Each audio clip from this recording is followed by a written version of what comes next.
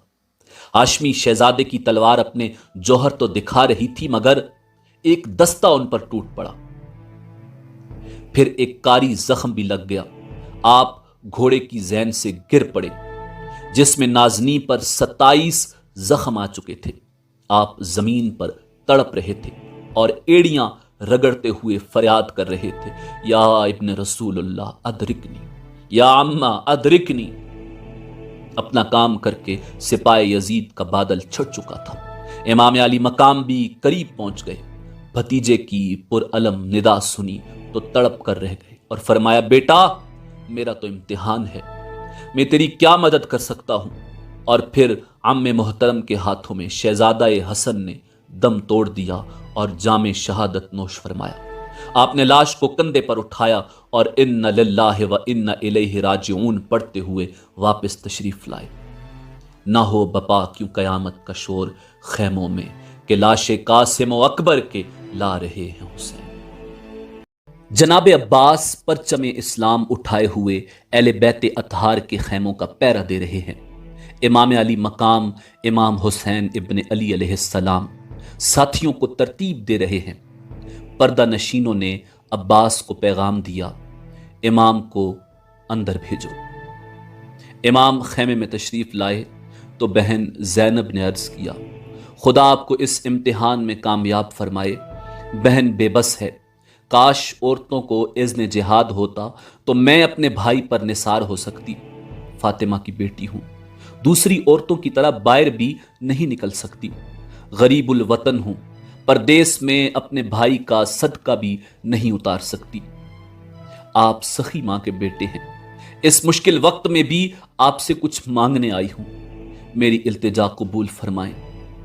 امام علی مقام نے بہن کی درد میں ڈوبی ہوئی گفتگو سنی تو بے قرار ہو گئے۔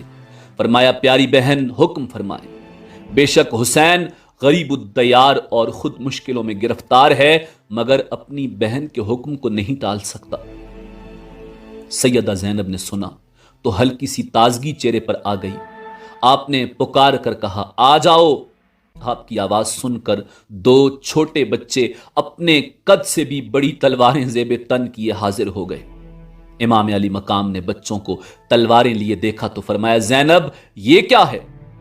جناب زینب نے فرمایا، بھائی یہی التجا تھی کہ آپ میری چھوٹی سی نظر قبول فرما لیں۔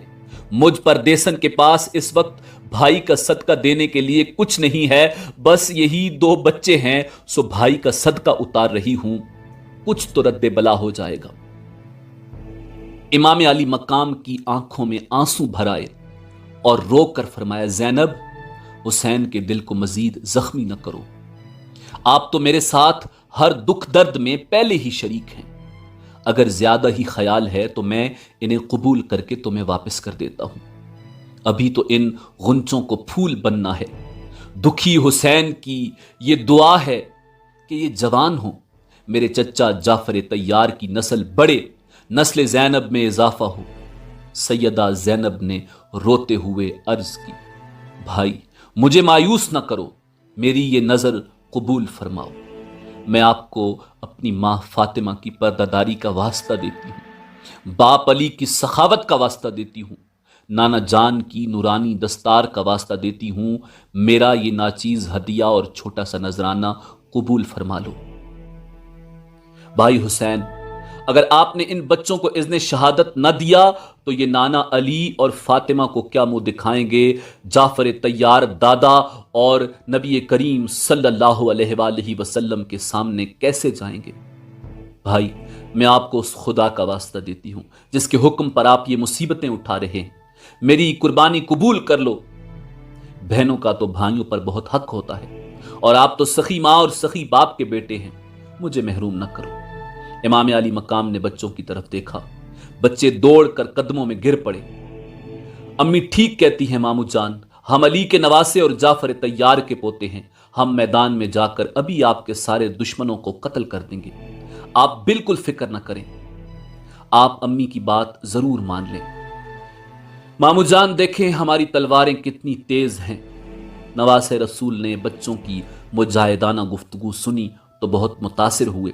بچوں نے ماں کی یاد کرائی ہوئی گفتگو دہرا دی اور مامو جان کو منا لینے میں کامیاب ہو گئے۔ امام علی مقام بچوں کو اجازت دے کر واپس تشریف لے آئے۔ سیدہ زینب نے بچوں کو خوب آراستہ کیا، پانی کے بغیر خشک زلفوں میں کنگھی کی، سرما لگایا، چھوٹے چھوٹے 2 پٹے باندھے۔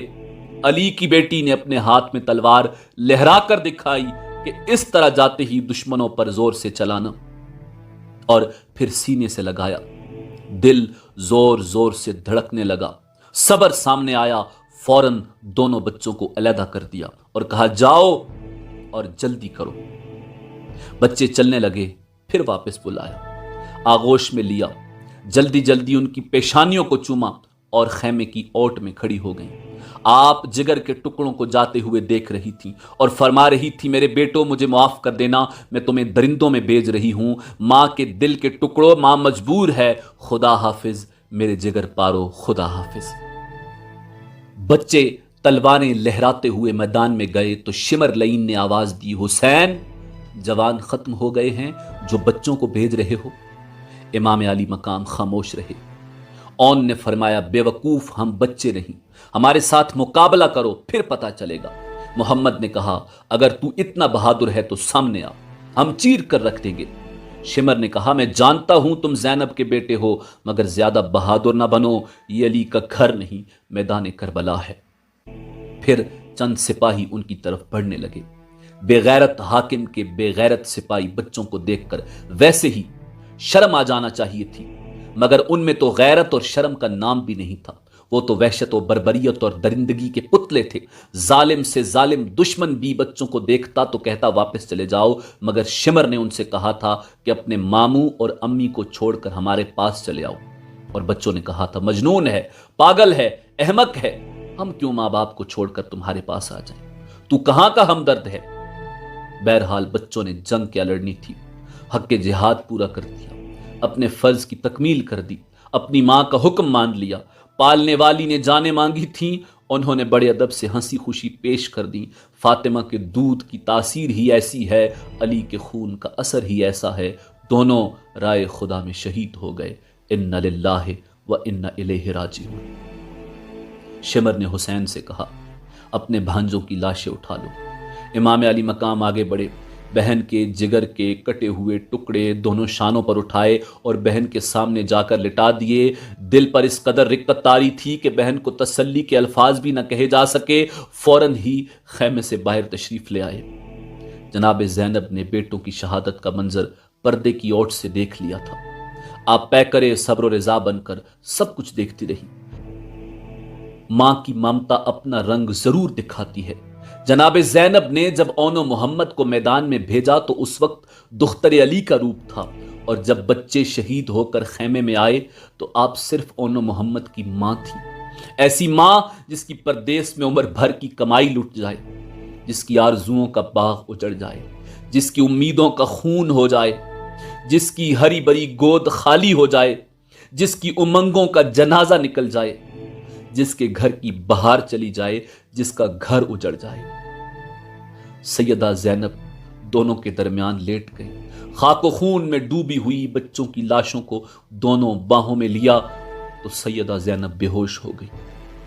ہوش میں آئیں تو فرمایا ان کو ان کے ماموں جان کے پاس بھیج دیں، وہ اپنے ہاتھوں سے انہیں دفن کر دیں۔